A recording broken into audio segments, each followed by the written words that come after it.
welcome back to Deeper Than Most, guys. I'm your host, DJ. And I'm your host, Sav. And we are on another episode of our FNC series. We are. This is FNC part 26 and episode 63. Whoa, look at that. 63 episodes. If you've been watching the show, you know how the rest of this goes. You have 62 other episodes to check out, and that includes our short stuff bonus. So be sure to check them out. It does. And today the wind is blowing us to Montana. This case is the murder of Nels and Annie Anderson. And before we get any deeper into the episode, we just want to mention that over this weekend we're going to be going away to, handle some personal matters, I guess you could say. We're doing a celebration of life party for my grandmother. So it should be a whole lot of fun. But that is the reason why we did not put out a full-length episode for last week. It was just a short stuff bonus, but it was a case that was really, really good to cover, I think. It was really, I don't want to say fun to record, but it was just a very different case than any of the other ones that we've covered. It was very short though. It was short, but with that short information that we did have, it was a lot. I would say it was a great episode. It definitely was. So if you haven't taken the time to spend 20 minutes to listen to our last short stuff bonus, it was in Missouri, and it was the case of Little Jane Doe, aka Little Hope. So, get on it if you haven't, because it was really, really good. So, before we get into it, tell me a little bit about the case. I don't think I've ever actually heard of this one. Well, that's how I be feeling about a lot of these cases that we've covered so far, but to put it simply, because this case also doesn't have a lot of information, you guys, and I don't want to spoil it. So, what I'm going to say is this case reminds me of Lizzie Borden, in a sense. Not necessarily like detail for detail, but it's just a very similar, eerie case, pretty much. Okay, I can roll with that. It's very different though, because Lizzie Borden, that basically got solved in a sense, kind of. We kind of all know that she probably did it. Maybe she didn't, but it's a very high possibility. But in this case, there's no possibility of who it could be. Hey, before we dive into the case, we have 3 DOMs. Man, I love when we do the DOMs. It's always fun. We always find some cool stuff. Hell yeah. We always do. And I don't know, it's just fun to talk about weird things that are happening in the world, currently, especially when a lot of the stuff we talk about is based in the past or things that aren't necessarily real or proven to be real, like aliens, for example. So it's nice to bring in the daily dose or the weekly dose of most. That's what our DOMs are. Dose of the most. So for our first DOM, we have a strange trend. In the smash hit show Stranger Things, 11, who's played by Millie Bobby Brown, is seen with a tattoo that reads 011, which is 11, on her wrist. Very remarkable tattoo. Yeah. In more ways than one. Exactly. The tattoo is given by Dr. Brenner to essentially dehumanize his patients and reduce them to a number. But this did not stop fans from getting the ink. And I get it. It's a cute idea. It's a small tattoo, of course, just a little number. And I'm sure everybody would get 11, not like a specific number to them. Or maybe they would, but nonetheless, I don't think there was ill intent with people getting these tattoos, but there's a darker story behind them. Yeah, so the thing is, like you said, I could definitely agree. I don't think there was ill intent behind it, but we live in a world now where people are so detached from historical aspects and connections with things. Mm-hmm. So, people probably don't know, some of the stuff that they do is connected to other things or historical events. But you would if you tuned into our Stranger Things episode. And that was just episode 62, so, you got time to go check it out. But I'm not gonna lie to you guys, I'm very disappointed in that episode for personal reasons. I had to edit it twice, and when it uploaded, it just, like, for some reason, the file was laggy. It just didn't upload the way it was supposed to. So I apologize for that. I was really excited for that episode, and I'm really bummed that it didn't come out the way that I wanted it to. I am one of those people that didn't know the deeper meaning behind what this tattoo represents. So I'm sure there's others out there. Did you know? Oh yeah, no, I was like, when I saw it, I was like, ooh, that doesn't sit well. Rings a bell. Yeah. On May 31st, 2022, a photo of a group of friends with the number tattoos surfaced on the official Stranger Things Instagram. And like you said, you figured they would all get 11, but they each had a different number. Oh, okay. Yeah. Nice. Shortly after, a Twitter user by the name Emily pointed out the tattoos are reminiscent of tattoos often forcefully given to concentration camp prisoners during the Holocaust. Yeah, and the only difference is Holocaust prisoners, they had it on their hand, and in the show, it's on their wrist. Yeah. Where on there? Like the top or the inside? It's either like right here, like on the, probably like the top, like by the thumb and the index finger. Or just or in the middle of their hand even. Was it to serve a similar purpose to basically break them down into just being a number? Yeah, it was the same purpose. Disgusting, honestly. Now we're gonna jump into earth water turbines? According to a Science Alert Tech article, Japanese engineers have constructed a true Leviathan, a beast capable of withstanding the strongest of ocean currents, to transform the flow of the current into virtually limitless electricity. Boy, what the hell is that? What is that? Some new age shit. That's what I'm gonna say. Came up with the bullet train, like just cool stuff. And even every day, like if you watch a YouTube video, there's so many cool gadgets that you can see. Like, yeah, this is cool. The Ishikawajima Harima Heavy Industries, aka the IHI Corp, have been developing this technology for over a decade. So they've been doing it. And honestly, that would be groundbreaking. Like, straight up. Being able to create limitless electricity. At that point, there's no excuse for people to be paying for electricity. If it's limitless. That's what I was going to ask. I was going to say, like, since it's, like, limitless, do electricity bills go out of the window? Right. Or would everybody have access to electricity? Because right now, there's still a large population in the world that does not have access to electricity. Sustainable and efficient electricity. In February, the project reached a major milestone by completing a successful 3-year test in Japanese waters. Wow. So, it's already, like, up and running. Yeah, it's, like, in the works. Nice. Kiryu, which is a 330-ton prototype, consists of 66-foot-long fuselage. What's that? Fuselage is like fuel chambers and stuff to make it do its thing. Oh, okay. Materials. Flanked by similar-sized cylinders that house a power generation system attached to a 36-foot-long turbine blade. So it's like an underwater turbine. Yeah. A huge one, though. Yeah. That can withstand the pressures and the elements of the ocean. It kind of looks like a little submarine. It does, yeah. I remember looking at that picture. A big one, though. Yeah.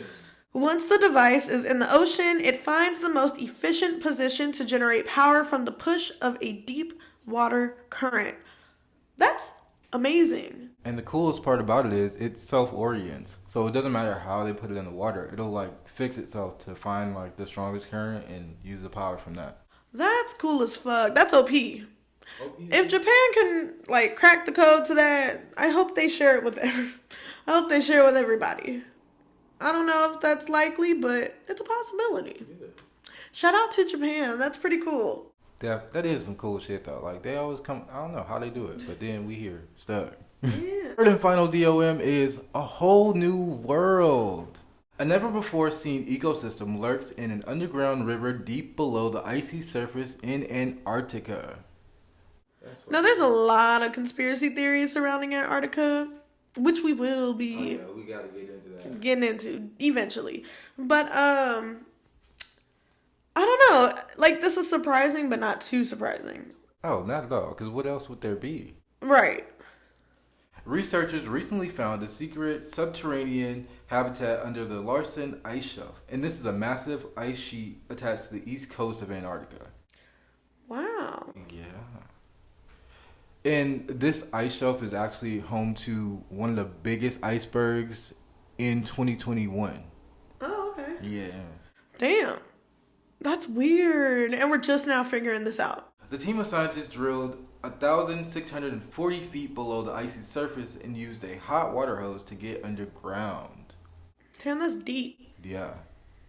At this point, they sent a camera down and were absolutely surprised by the swarm of crustaceans that blurred the camera view. Ew, that's gross. I mean, a bunch of sea roaches, but I mean... This is why people are scared of, like, the water. Like, what's in our oceans. Because they're always discovering something new. And the shit that they find is just scary. A physical oceanographer from NIWA, or the National Institute of Water and Atmospheric Research, in New Zealand, by the way, by the name of Craig Stevens, stated, "Having all those animals swimming around our camera means that an important ecosystem process is happening. This discovery of the secret shrimp-infested structure had the team jumping for joy. It has been long suspected that there were vast lakes and rivers under the ice caps, but this recent discovery surprised researchers because it looked totally different than they expected." And that's all for our DOMs this episode, but now we can get into the meat of the episode, which is the details and introducing the Anderson. Getting into the Andersons and some of the details to set up the scene or the backstory for this case. Who we're going to be talking about is, once again, Nels and Annie Anderson, which are husband and wife. And the crime took place December 7th, 1924, y'all. 24. So we're in the roaring 20s. Hell yeah. Gatsby days. Their deaths were considered a double homicide. Nels was born in Sweden in August 1881, and eventually he migrated to the U.S. and ended up in Miles City, Montana. While in Miles City, he met a beautiful woman who was Annie Starr, and Starr was Annie's maiden name. From there, they grew closer with time, and in August of 1913, Nels, who was 32 at the time, and Annie, who was 30 at the time, tied the knot. Following a summer wedding, they went on to have 4 children together and decided to dig their roots in a new city, Billings, Montana. This is the largest city in Montana at the time. I don't know if it still is now. Once in Billings, the couple were able to make many friends and were very liked throughout their community. This sounds like too good to be true. Yeah. The double homicide of the Andersons quickly became the most shocking and notorious crime in Montana state history. This case is also one of the oldest Montana cases to date. Oh my god. Mm-hmm. That is crazy though, because the fact that this one popped up on the list before any of the other ones is insane. According to the Billings Gazette newspaper, the Andersons, Nels, who was 43 at the time, and Annie, who was 39, ran a well-known barbershop on Minnesota Avenue. Their business thrived in the hustle and bustle of downtown Billings. So they were off to a great start. Like, they were very successful, like, post-move. I think this was a good move for them, for sure. To start their family, start their business, and just live out the rest of their days. Yeah, it definitely seems like a decent business move for both of them. And, you know, like you said, starting a family, living out the rest of their days, yeah, I can see that. Now we get into the fateful night.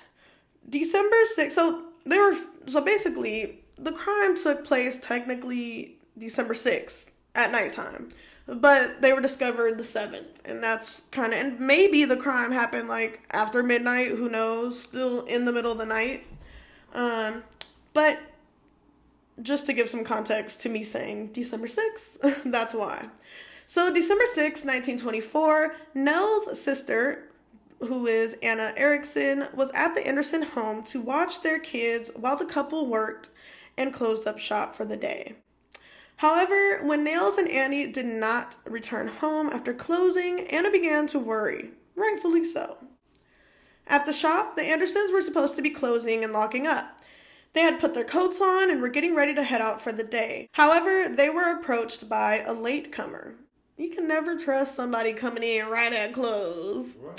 I would have been looking real suspicious. Why are you coming in at close for a haircut? Especially come back tomorrow. Especially if you know what time we close. Like, if you're aware. Oh, yeah. And they're well known. Like, come on now. It's unknown if the client was someone that they knew or a stranger to them. I don't know, man. I don't know. It's already sounding a little suspicious. Creepy stuff, man. Creepy stuff. The next morning, Anna went to a neighbor's home and asked them to check on Nels and Annie at the shop. 2 of the neighbors ended up going per the request. Once they arrived to the shop, they noticed that the Andersons' car was parked out front. The shop was dark and the front door was locked up. Though the curtains were drawn and not much could be seen inside, a 6-inch gap allowed the neighbors to see directly through the window.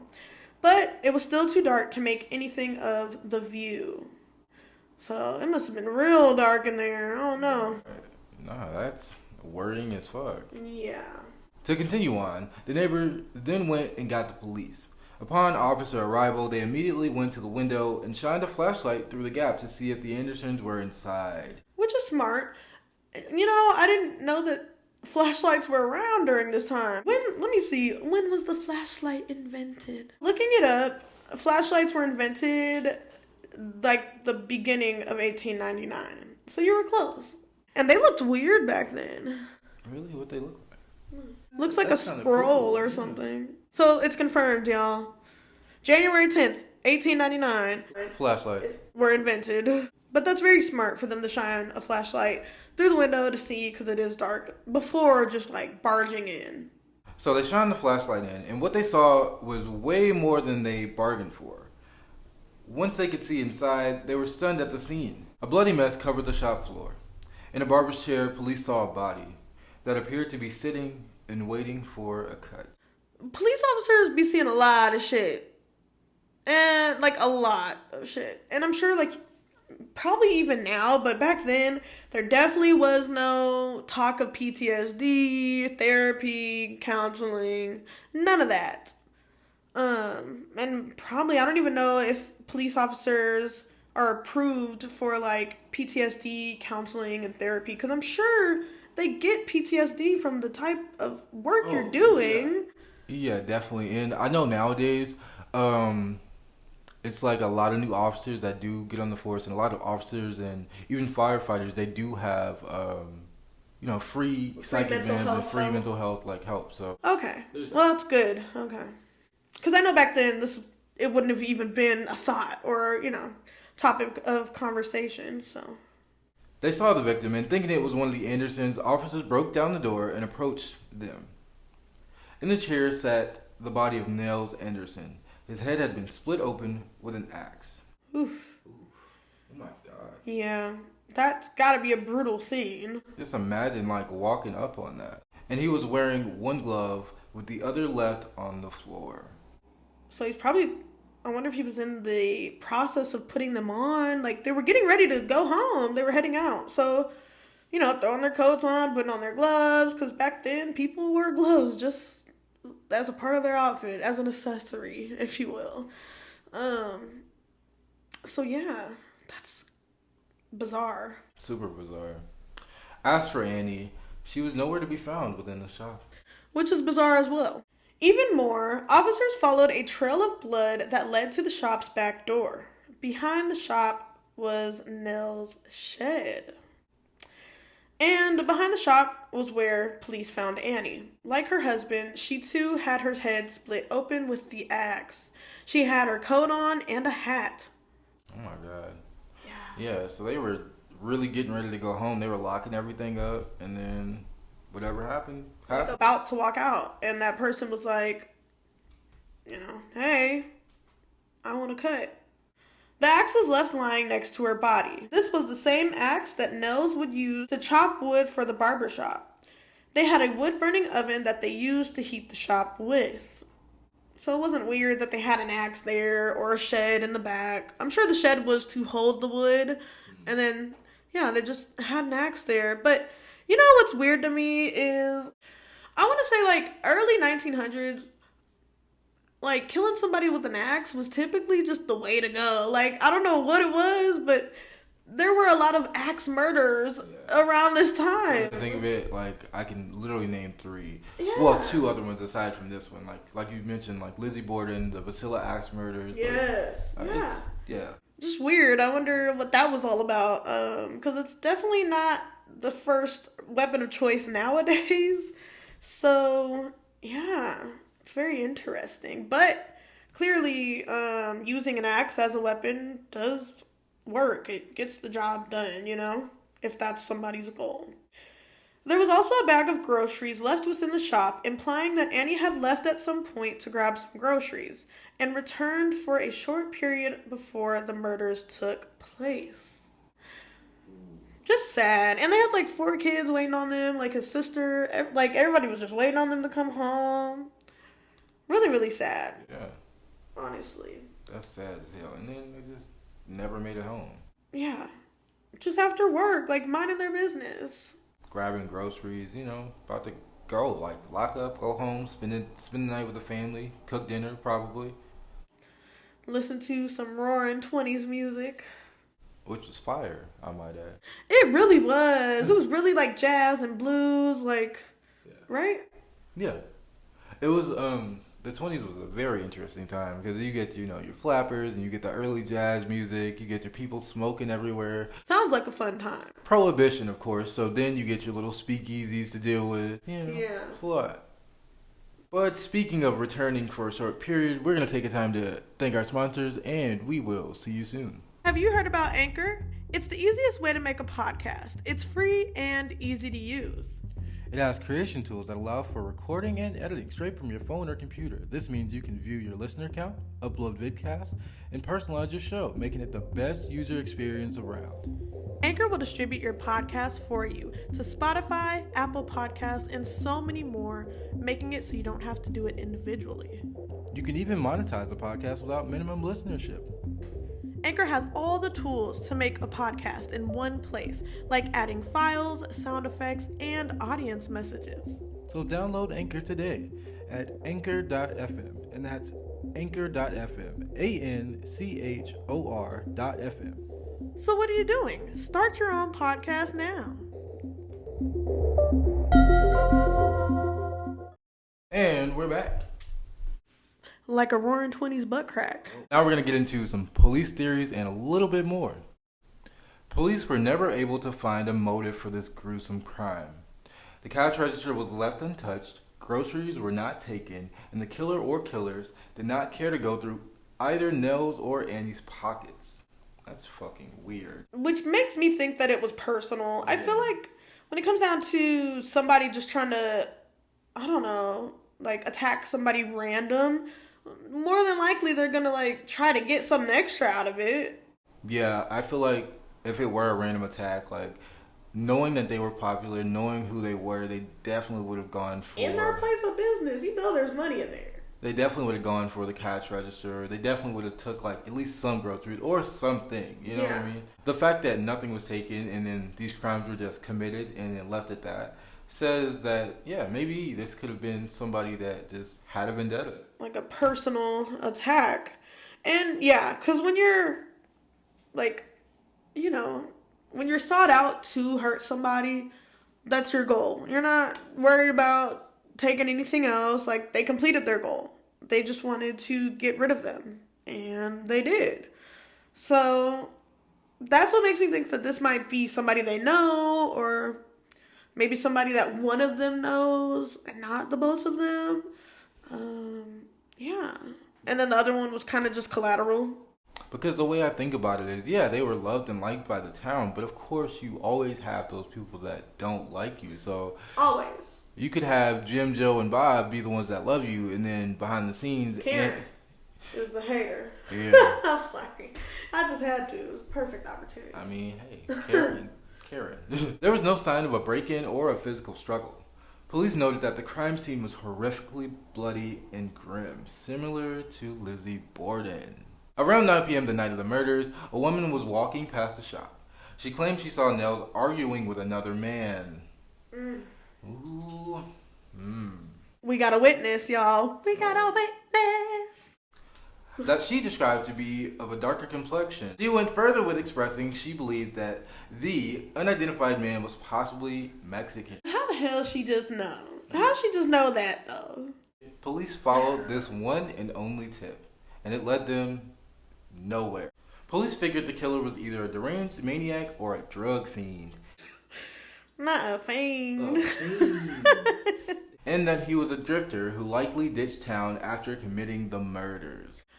I just want to say, like, back around this time, I feel like that was the go-to, like, excuse for these types of crimes. It was like, they were a druggie, they were a maniac. Like, they just always go to somebody being crazy. I mean, some people just do evil shit. I guess then and even now, it's easier for people to think the worst or what they believe is the worst so they can have a reason to give a crime a motive. Right. But sometimes that's just not the case. Like, people just do things. To continue a little further, with the theory of the suspect in mind, there was a piece of evidence that suggests another possibility. It is possible the killer wasn't just a maniacal lunatic or a druggie, but the complete opposite, a meticulous and methodical killer. I can get behind that because literally, like, looking at what the scene was and how it was, and nothing was taken, and, you know, just the facts of the case so far, definitely methodical because... Definitely meticulous once I get a little further. But why do you think it's methodical? Because, think about it, you had to know when they're about to close. You had to know, like, when exactly they were going to leave to even come and do what you did. Or what door they're leaving out of. I mean, what if they did leave out the back door usually? Like, you have to know. So, yeah, I agree. But definitely meticulous, and here's why. Notably, the suspect left not one fingerprint at the scene. Police believe that the killer wore gloves during the attacks. The murder weapon itself had also been wiped down on the handle. So they were like cleaning up after themselves, like, which is crazy to think about during this time because I don't remember knowing that like DNA evidence was a thing around this time. Lastly, the murderer locked up the shop and disappeared into the night. So yeah, they took it to the extent of locking up the shop to make it appear as if they actually locked up and left. Or like they locked up and were about to walk to their car and somebody like approached them from there. But all of this was inside of the shop. This is too strategic and too like thought out. Like the way they tried to cover it out was very thought out. Yeah, I mean, and they had to like, which is weird, they didn't take anything else, but they had to have taken the keys in order to lock up the shop. The horrifying murders of the Andersons quickly spread to nearby towns. However, even with word spreading, no suspects have ever emerged from the shadows. It has been almost 100 years since the murder of the Andersons, and the real question here is, will they ever get justice? After 100 years. In 1924. That concludes all of the information, all of the details, and the aftermath of this case. Very short, not simple whatsoever. But this case was very interesting for me because as I was reading the information and we were having these conversations, I can almost picture just like the scene itself and, you know, just like what it was like around this time. Like in the 20s, I mean, it was a very different time. I wonder what the barbershop looked like. I mean, I could just picture like somebody sitting in a barbershop chair, blood splatter everywhere, like eerie. It's a very eerie scene, a very eerie sight. It's so chilling to me is the fact that from pictures of people in the 20s, everybody dressed so dapper and so nice. So like for such a gruesome crime to take place, knowing the time period, like it's weird to put two and two together. For sure. But then you think about it and it's like, you think about the Gilded Era. You know, you think about like the Renaissance ages and like the Victorian era and whatnot. They were like beheading folks and being real wild, like in those fancy ass dresses and wigs. So I don't know. hard to wrap your mind around, like people being of such high status and like respect for themselves and each other just based off of how they dress and everyday practices. But yeah, I mean, they're people. It was everyday. I mean, shit. It was just like now, like people are gonna do shit. Yeah, I can definitely agree with that. But then I think people often forget, especially with time periods like this, bad shit could still happen, and they would always highlight the good parts of these time periods. And the caucasity of it all to me is whenever we talk about our history, like, I hate to always bring race into this, but like, white people, I don't think they really understand that, like, the history that they know and love is not the same history for everybody else. Let that simmer. The same history, like, say, for example, antebellum, how like in the South they throw like antebellum parties, and because they like the way they dressed, and that's fine, like they want to celebrate that time period of fashion or whatever. But keep in mind, life for whites around that time was bliss. It was nice, but it wasn't nice for minorities and other communities and groups of people. I don't think that a lot of, I mean, some do, but I don't think that every white person necessarily understands the gravity of celebrating and, worshiping our history and how much they love it when, like, they only love the parts that white people got to love and appreciate and live. And people often choose to see the lighter side of these time periods, but there's two sides to every coin, and I feel like both sides and every story should be observed with a very open lens, because I feel like for that reason alone, like you just stated, people like the way they dress, this and that, but they're completely ignorant to the fact of the real shit that was happening during those time periods. Exactly. To people that didn't look like them. Right. Yeah. So, enough about us getting our little, racial soapbox. Yeah. But we have to. I mean, this is what we do. There's so many big podcasts out there, big content creators, big YouTubers, social media influencers, social media stars, whatever you want to call it, that have these platforms, and whether they're minorities or not a lot of people want to have these types of conversations, especially in the podcast community. Something that I've noticed personally, and I feel like it's a good thing that we bring it up. Like, yeah, sure, it might be annoying to some people, but guess what? It needs to be heard. And if nobody else is going to say it, deeper than most will. With all that being said, we're going to get into our wind down, our kind words, and we're going to tell you how you can keep supporting us and keep loving us. So our first wind down is, do you think this was a crime of passion or opportunity? Passion. Okay, why? Like I mentioned earlier, if it were a crime of opportunity, that motherfucker would have been like, give me the loot. And yeah, no, I can completely agree. I think it's a crime of passion as well, because everything just happened too strategically. Like, someone comes to get their haircut at the closing hours, and then next thing you know, the owners are, having their lives taken. They're getting their shop closed by some random stranger. If it was a stranger, it's no surprise that they probably would have willingly opened their doors to this person, been like, all right, we're going to let you get this last cut, and then that's it. Or, if the person was pretending to be in need or just needing assistance or help, it's not uncommon for people of that time to be like, yeah, come on in. Like, let me fix you some tea. Do you need help? Like, da-da-da-da. What can I do? People don't do that these days because of shit like that. Like, because things happen. But back then, yeah, even if it was a stranger, it is possible because they wouldn't have had to break in. They wouldn't have had to fight or tussle if somebody was pretending to be in pain or in need of help. Our next wind down. Do you think there was one killer or possibly multiple? From what I've seen, like I said, there was no tussle or anything, so it could have been one person.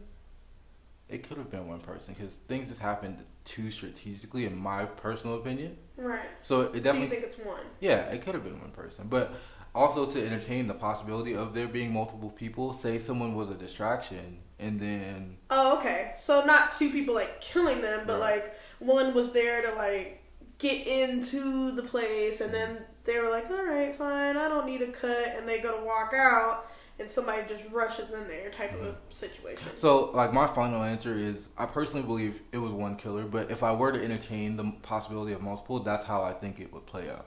Okay. So I think it was one killer as well, but it just doesn't seem as likely as multiple. And my reasoning for this is because there were two victims. This was not a gun. This was not a knife. This was an axe. This is a weapon that you have to wield. It is a weapon that is heavy. It is a weapon that takes a lot of energy, a lot of willpower, rage, maybe anger could have been a part of this crime. But it's hard for me to think that a husband and a wife would not try to defend or protect each other. I mean, like, but see, also, I'm kind of contradicting myself here because, say, for example, the killer hacked at Nels first. You know, I don't know how Nels got in the chair, but he hacked at Nels first and boom, he's dead. Upon Annie witnessing this, it would make sense if she ran out the back door towards the shed or just towards anywhere. The killer chased her out. That's why she ended up in a completely different location and then got her. And that's why the weapon was left with her, because she was killed second. Now, that's my possibility. That's what I think. But I also think that it would just be easier to carry out with two people. Like, say, you know, somebody was killing Annie first, or they killed Annie first back there behind the business by the shed, while the other person was holding Nels back as he watched. And then they walked him back inside, sat him in the chair, probably talked to him, had that argument that the woman saw, and hacked at him. Those are my two possibilities. So, to further, like, expound on our theory of, my theory of, like, being a single killer, and to answer your question of how Nels possibly ended up in the chair, like I said, this was very strategic, and they were well known, so it isn't far-fetched that maybe that drifter or stranger or whatever may have been lurking around town for a little bit, heard about the shop, going in, last minute to get a cut. And he had been scoping the place out, possibly, right? Right. Figuring out which door they come in, go out, Right. whatever. So, take it to when he does come to the shop and ask for his cut, maybe he snuck around the back, where the shed is, right? And maybe that's where Annie was already back there, about to come in, tell Nels, hey, I have the groceries, we can get ready to go, or whatever. And he took care of her. And then he goes in the shop, and Nels is surprised because there's this, this guy is in your shop with an axe now after he just asked you, for a cut maybe. But wouldn't the axe be left with Nels? And cops noticed a trail leading from the shop to the shed. The lady seeing somebody through the window, just because she only saw one person doesn't mean there only was one person. Right. So yeah, that's how we feel about that. I like how deep we got with that question, because that was a good one. Our last and final one down is, do you believe trends like the tattoo trend can be seen as a harmful gesture? And this is referring to the Stranger Things tattoo DOM that we talked about earlier. Yep. Like I said, if it is ill-willed, there's ill intent behind it, yes, it's a harmful gesture. Like, ignorance, I mean, it's not always an excuse, but, like, I didn't even know that this was, like, the truth. I didn't know that was the truth behind the meaning of this tattoo. So if I love the show. If I were to go get that, like, yeah, I'd kind of be like, oh shit. Like, I didn't know. I wasn't trying to do this. Like, it was just because I love this show. Like, But I don't know. It doesn't necessarily excuse my ignorance. I should be educated on certain topics. Not saying that everybody needs to know everything, but It's impossible. Yeah, but I don't know. I just don't think that it's harmful unless there's ill intention behind it. Yes, I think it can be a harmful gesture. It may not be seen as that initially, but the reason I say yes is because it could spark more people to do it, right? And then that perpetuates those views throughout society. Even if people like don't know, it's still those people that do know, like it's still hurtful to them. You know what I mean? That makes sense, actually. Yeah, it is still harmful to somebody. Yeah. That's been our wind down, and now we can get into the best part of the show, in my opinion, the kind words. Oh yeah, I think that's my favorite part as well. Kind words or the DMs. Mm-hmm. I love like just talking about crazy little weird shit and being nice. That be happening. Yeah, and we just love saying like kind shit. I don't know. I feel like everybody needs to hear it. Keep striving, dude. Keep striving. Goals are meant to be met and achieved. So get there. Hell yeah. Take the time to educate yourself. Always try to learn. Always try to expand your mind. Knowledge is the most valuable thing that anybody can own, that anybody can acquire. And I don't know, like you can low-key flex on people with some knowledge. You can, that's a whole flex. Like, knowing shit. Yeah, like little random shit too. Like just break out. Like, hey, did you know XYZ? Speaking of did you knows, we like to post did you knows on our Instagram stories for the podcast Instagram. Thank you. And that's just a quick little way to expand your knowledge, even when you're not tuning into our episodes.